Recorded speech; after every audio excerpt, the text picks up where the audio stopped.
Kehidupan ini adalah ujian.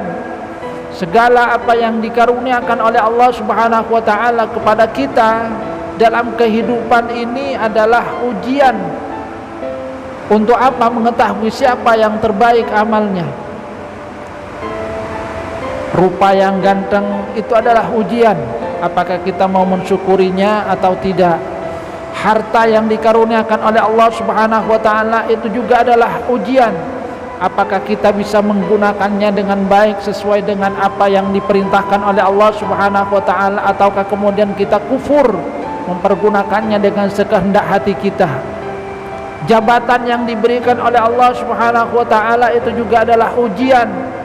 Apakah kemudian dengan jabatan itu bisa dipergunakan dalam rangka menegakkan kalimat-kalimat Allah, atau malah digunakan dalam rangka sewenang-wenang untuk menzalimi sesama manusia. Semua, baik yang menyenangkan manusia ataupun yang kelihatannya tidak menyenangkan. Sehat itu adalah ujian, sakit pun itu adalah ujian. Harta kekayaan itu adalah ujian, hilangnya harta itu juga adalah ujian. Hidup adalah ujian, mati pun juga adalah ujian. Keberhasilan adalah ujian, kegagalan juga adalah ujian. Semuanya adalah ujian.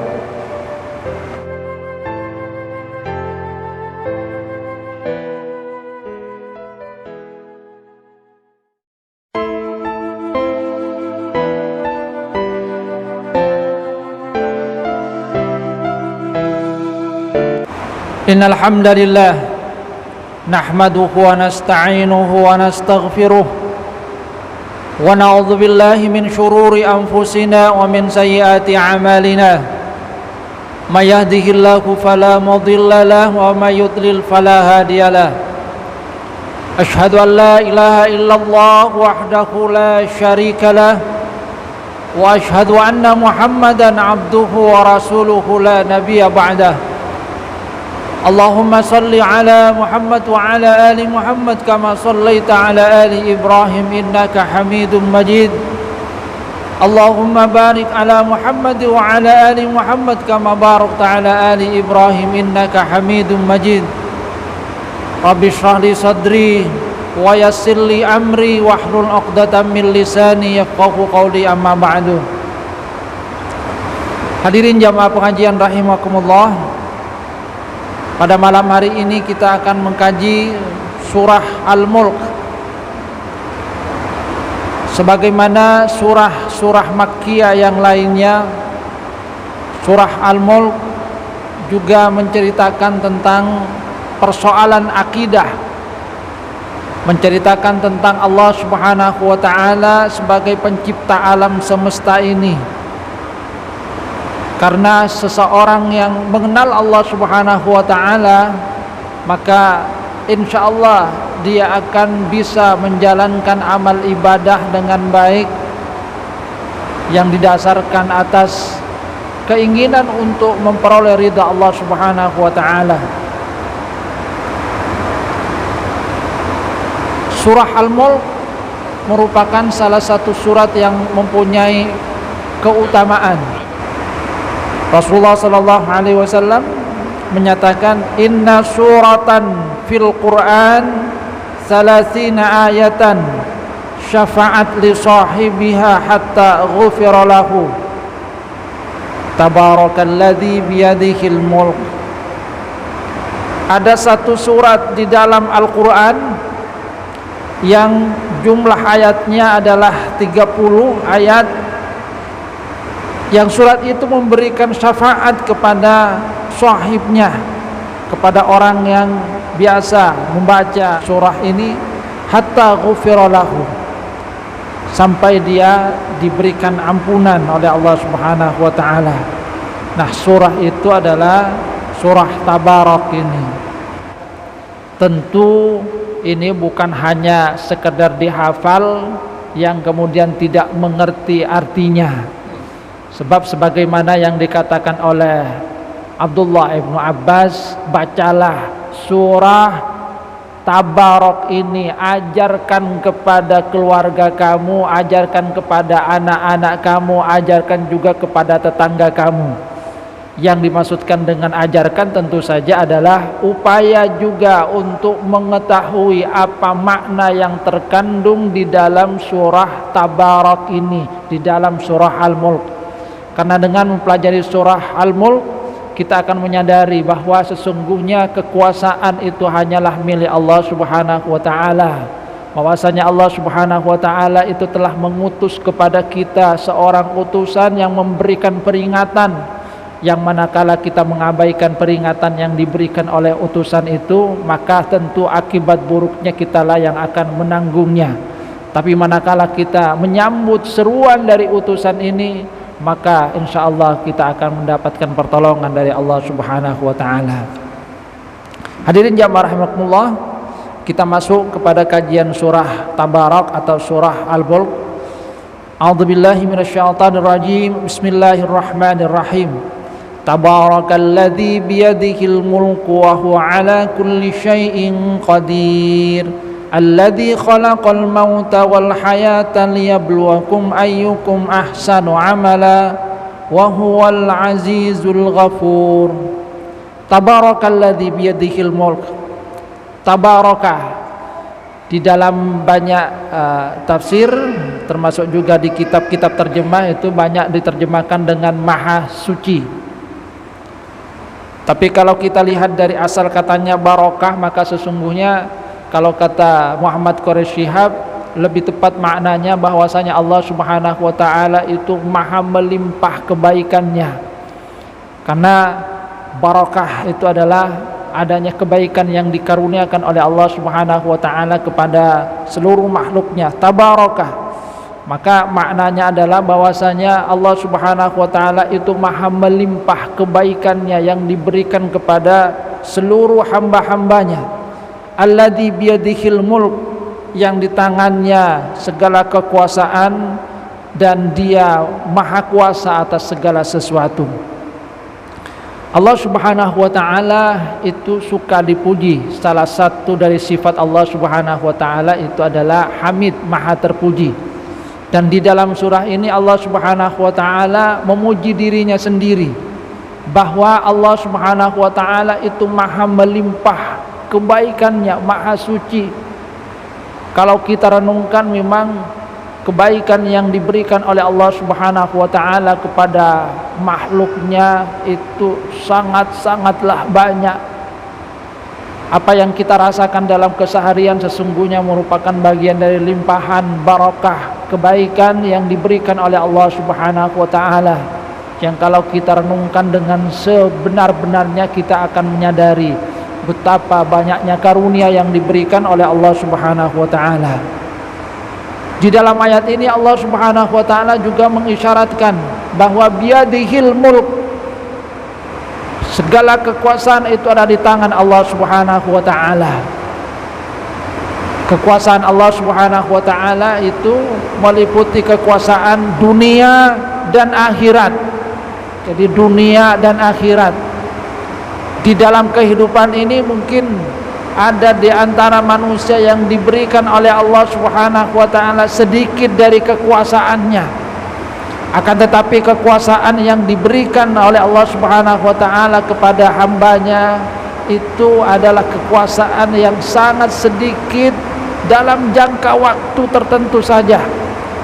Sedangkan kekuasaan Allah Subhanahu wa taala itu meliputi kekuasaan dunia dan nanti juga kekuasaan akhirat. Kerajaan dunia dan juga kerajaan akhirat. Makanya kemudian di dalam hal ini Allah Subhanahu wa taala memberikan aturan, ya. Jadi memberikan aturan. Di alam ini Allah Subhanahu wa taala itu memberikan aturan, itu kan.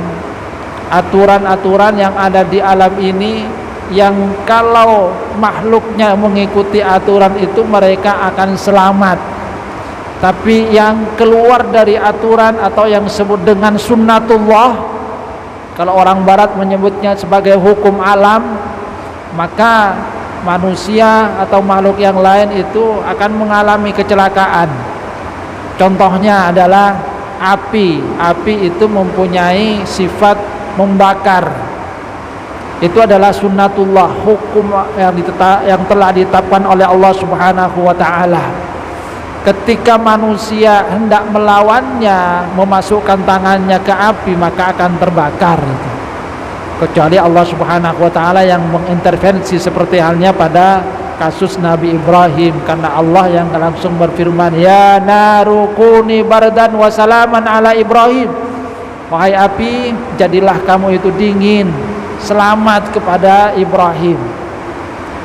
Tapi dalam hukum yang berjalan sesuai dengan sunnatullah, ya api yang membakar. Ada ketetapan yang telah diberikan oleh Allah Subhanahu wa taala, yang kalau manusia melanggar, merusaknya manusia sendiri yang akan merasakan akibatnya. Kemudian hukum yang kedua yang ditetapkan oleh Allah Subhanahu wa taala itu adalah yang berkenaan dengan kebahagiaan yang didapatkan oleh manusia. Maka Allah Subhanahu wa taala menetapkannya lewat agama. Ada aturan-aturan yang diberikan oleh Allah Subhanahu wa taala tentang bagaimana seharusnya manusia itu berperilaku di dalam kehidupan, apa yang harus mereka lakukan, siapa yang seharusnya mereka sembah. Jadi di ayat ini Allah Subhanahu wa taala menegaskan bahwa seluruh kekuasaan kerajaan itu hanya milik Allah Subhanahu wa taala. Nah, karena segala kekuasaan kerajaan dengan segala isinya itu hanya milik Allah, maka sesungguhnya di sini kita akan mengetahui kalau kita ingin sesuatu, maka memintanya tentu saja kepada pemiliknya, yaitu Allah Subhanahu wa taala. Karena milik Allah segala apa yang ada di langit dan di bumi, milik Allah Subhanahu wa taala. Kalau kita menginginkan sesuatu yang ada di langit dan di bumi, maka mintalah kepada Allah Subhanahu wa taala. Was'alullaha min fadlih. Mintalah kepada Allah dari sebagian karunia-Nya. Makanya kalau kita mau masuk masjid itu kan diberikan doa oleh Rasulullah sallallahu alaihi wasallam.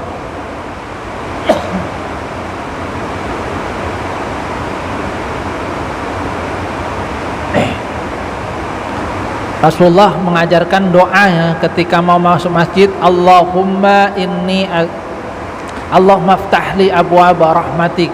Ya Allah, bukakan kepadaku pintu-pintu rahmat-Mu. Karena di dalam masjid kita akan mendapatkan rahmat dari Allah Subhanahu wa taala. Dibuka pintu-pintu rahmat dari Allah Subhanahu wa taala. Nah, ketika keluar dari masjid, kemudian doanya adalah Allahumma inni as'aluka min fadlik. Ya Allah, aku mohon kepadamu dari sebagian karunia-Mu. Jadi karunia dari Allah Subhanahu wa taala itu yang kita mohon kepadanya, karena memang yang memiliki karunia itu adalah Allah Subhanahu wa taala. Biyadihil mulk. Kerajaan langit dan bumi itu adalah milik Allah Subhanahu wa taala. Sehingga kalau kita menginginkan sesuatu yang ada di langit dan di bumi, maka mintalah kepada Allah Subhanahu wa taala. Wa huwa ala kulli syai'in qadir. Dan Allah itu maha kuasa atas segala sesuatu. Manusia itu hanya berusaha, akan tetapi yang menentukan semuanya itu adalah Allah Subhanahu wa taala. Kemudian di ayat yang kedua Allah Subhanahu wa taala memberikan contoh tentang salah satu dari tanda kekuasaannya. Allah Subhanahu wa taala menyatakan, alladzi khalaqal mauta wal hayata liyabluwakum ayyukum ahsanu amala wa huwal azizul ghafur. Jadi Allah yang telah menciptakan mati dan hidup, liyabluwakum, untuk menguji siapa di antara kalian yang terbaik amalnya. Dan Allah itu maha perkasa lagi Maha Pengampun. Nah, di antara salah satu kekuasaan Allah Subhanahu wa taala itu adalah diciptakannya mati dan hidup. Mati itu adalah ketiadaan dari fungsi sesuatu. Manusia sebelum diberikan oleh Allah Subhanahu wa taala nikmat hidup, yang setelah itu dia merasakan segala apa yang ada di alam ini, itu kan sebelumnya tidak ada. Ini yang disyaratkan tentang kematian. Makanya di dalam ayat yang lain di surah Al-Baqarah ayat 28 Allah Subhanahu wa taala itu kan menyatakan, kaifa takfuruna billahi wa kuntum amwatan fa ahyakum thumma yumitukum thumma yuhyikum thumma ilaihi turja'un. Bagaimana mungkin kalian itu kufur kepada Allah Subhanahu wa taala, ingkar kepada Allah Subhanahu wa taala, padahal kalian dulu itu mati, tidak ada. Kemudian Allah Subhanahu wa taala memberikan kehidupan kepada manusia. Di dalam surah Al-Insan Allah Subhanahu wa taala itu kan juga sudah mengisyaratkan, hal ata 'alal insanu hinum minad dahri lam yakun syai'an madhkura. Apakah tidak datang kepada manusia satu masa di mana dia itu belum dikebut, belum dikenal. Ini yang disyaratkan tentang kematian, bahwasanya manusia itu belum diberikan oleh Allah Subhanahu wa taala kehidupan, belum dipertemukan dengan jasadnya, belum ada sebelumnya. Kaifa takfuruna billahi wa kuntum amwatan fa ahyakum. Kemudian Allah Subhanahu wa taala memberikan kalian kehidupan, nanti kemudian Allah Subhanahu wa taala kembali mematikan. Tsumma yumitukum, dimatikan kembali. Tsumma yuhyikum, nanti akan dibangkitkan, dikembalikan kepada Allah Subhanahu wa taala. Jadi Allah Subhanahu wa taala menyatakan Allah lah yang menciptakan kematian dan kehidupan.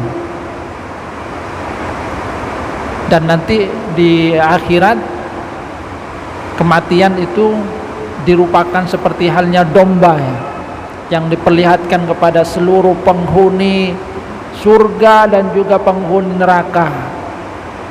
Kalian tahu apa ini? Inilah kematian, disembelih. Tidak ada kematian setelah itu. Khulud.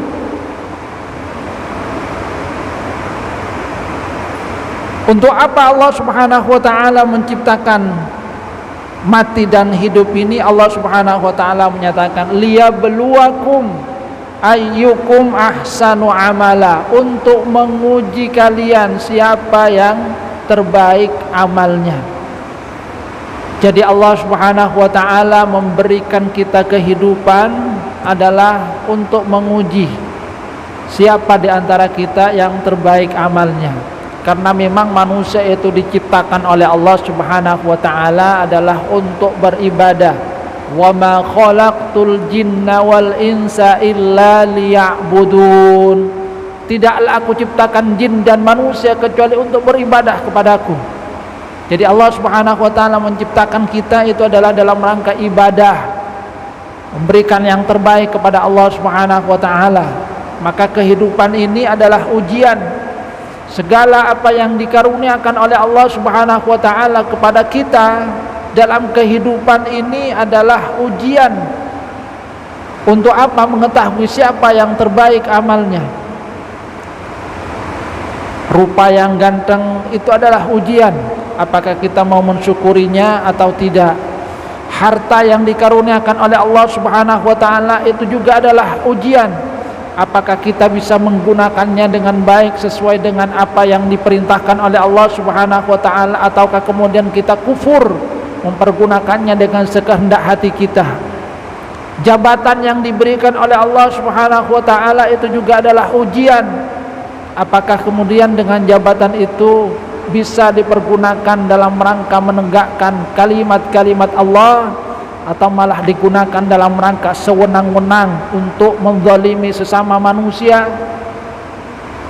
Semua baik yang itu menyenangkan manusia ataupun yang kelihatannya tidak menyenangkan. Sehat itu adalah ujian, sakit pun itu adalah ujian. Harta kekayaan itu adalah ujian, hilangnya harta itu juga adalah ujian. Hidup adalah ujian, mati pun juga adalah ujian. Keberhasilan adalah ujian, kegagalan juga adalah ujian, tidak berhasil. Semuanya adalah ujian. Yang kalau kemudian kita ingat seperti apa yang dikatakan oleh Rasulullah sallallahu alaihi wasallam, bagi orang yang beriman maka dia bisa menghadapi semuanya itu dengan baik.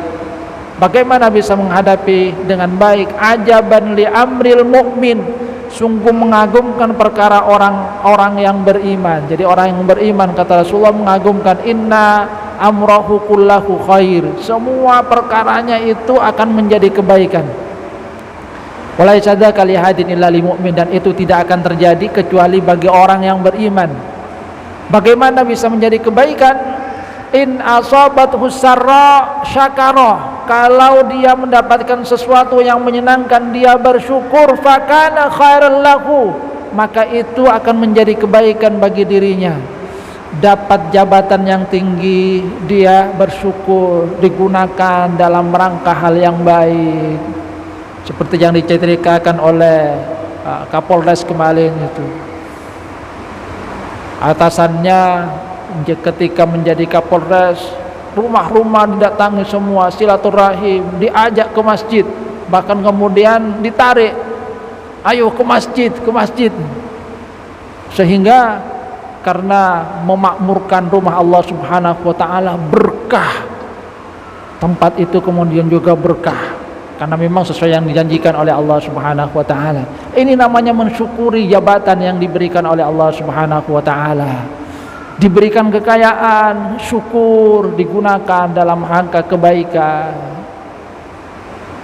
Asabatu sarra syakara, sehingga menjadi kebaikan.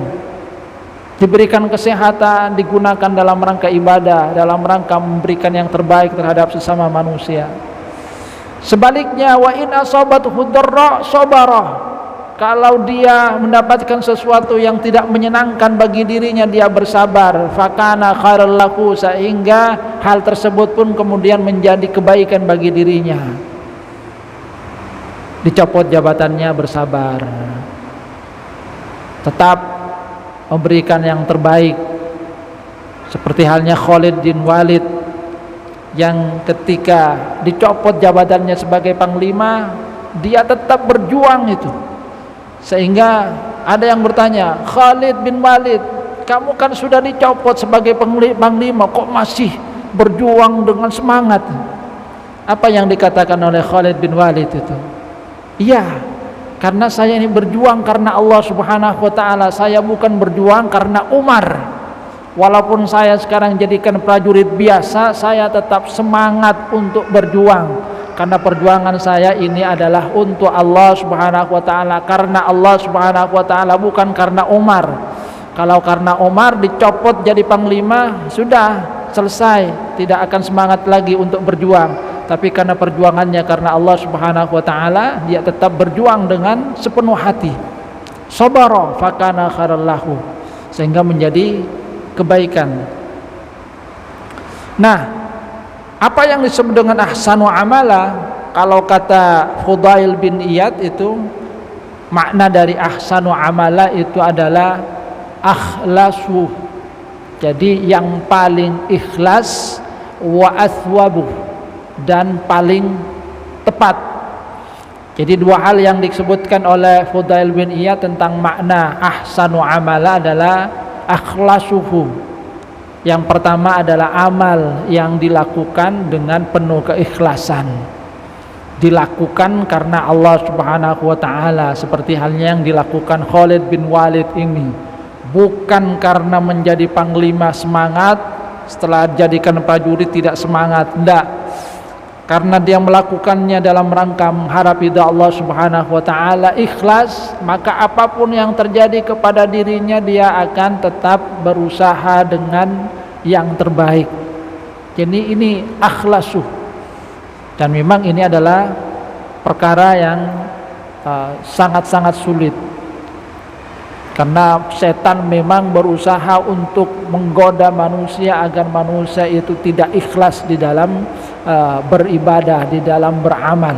Akhlasuh, yang paling ikhlas, murni karena Allah Subhanahu wa taala. Akhlasuh. Karena nanti ada amal yang dilakukan karena bukan Allah Subhanahu wa taala, maka itu tidak akan diterima oleh Allah Subhanahu wa taala. Kata Allah Subhanahu wa taala nanti di hari kiamat, cari, minta kepada siapa yang kamu itu inginkan. Ketika dilakukan karena riya itu. Jadi akhlas. Dan yang paling penting dalam akhlas ini adalah didasarkan atas iman kepada Allah Subhanahu wa taala. Makanya di dalam Al-Qur'an Allah Subhanahu wa taala kan juga mengisyaratkan, hal nunabbi'ukum bil akhsarina a'mala. Maukah kami beritahukan kepada kalian tentang orang-orang yang paling merugi amalnya? Alladzina dhalla sa'yukum fil hayatid dunya wa hum yahsabuna annakum yuhsinuna sun'a.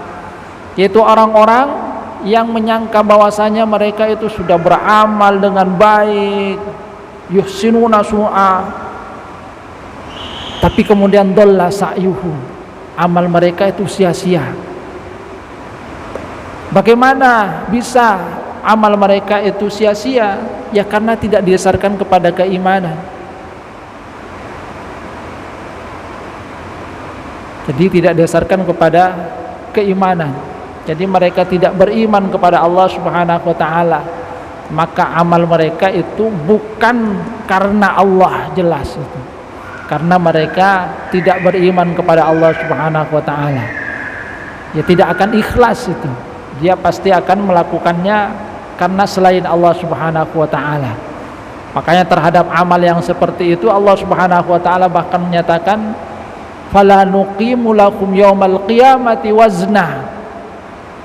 Jadi amal mereka itu bahkan tidak ditimbang. Di dalam ayat yang lain Allah Subhanahu wa taala itu menyatakan hal yang senada.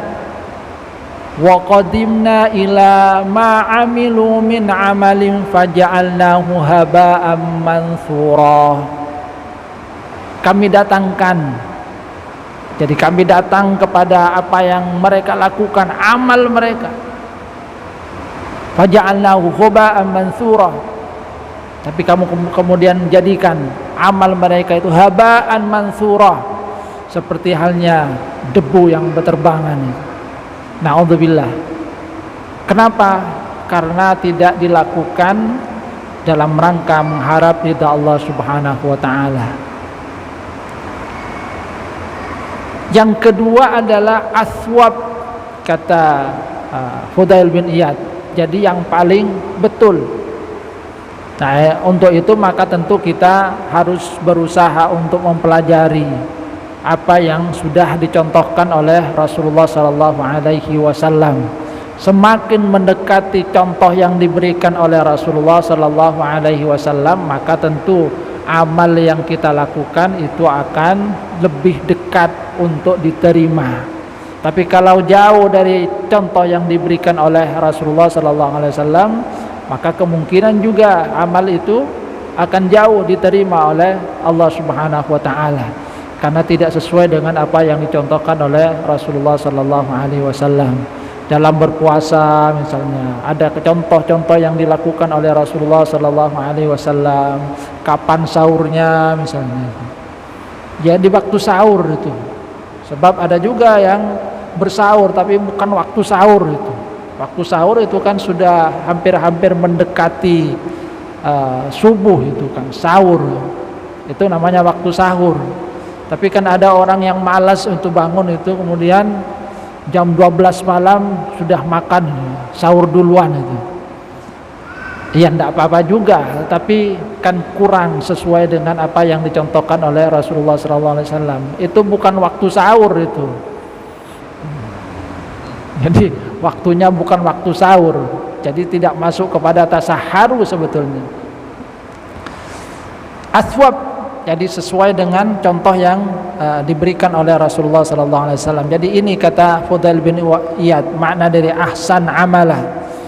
Yang pertama adalah ikhlas, yang paling ikhlas, dan yang kedua adalah aswab, yang paling benar, mengikuti apa yang dicontohkan oleh Rasulullah SAW. Dan Rasulullah itu adalah uswatun hasanah, uswah hasanah, contoh yang terbaik bagi kita di dalam segala lini kehidupan. Jadi orang tua yang baik sudah ada contohnya, jadi suami yang baik sudah ada contohnya, jadi teman yang baik ada contohnya, jadi pemimpin yang baik ada contohnya. Semuanya sudah dicontohkan oleh Rasulullah SAW. Karena memang Rasulullah SAW itu uswah hasanah bagi kita, ahsan amalah. Makanya dalam hal ini yang disebutkan memang ahsanu amalah, bukan aktsaru amalah, bukan yang terbanyak amalnya. Itu banyak tapi kemudian tidak sesuai dengan contoh, tidak ikhlas, maka seperti tadi menjadi habaan mansura, debu yang berterbangan. Na'udzubillah. Wa huwal azizul ghafur. Dan Allah Subhanahu wa taala kemudian menegaskan bahwa Allah itu maha perkasa lagi maha pengampun. Allah itu maha perkasa. Apa yang ditetapkan oleh Allah Subhanahu wa taala itu pasti akan terjadi. Manusia tidak akan bisa menghindar.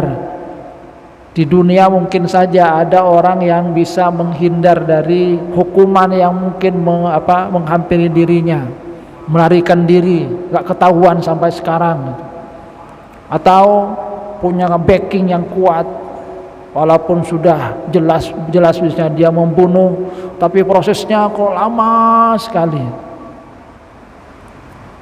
Wa huwal azizul ghafur. Tapi kemudian Allah Subhanahu wa taala juga menyatakan bahwa Allah itu maha pengampun.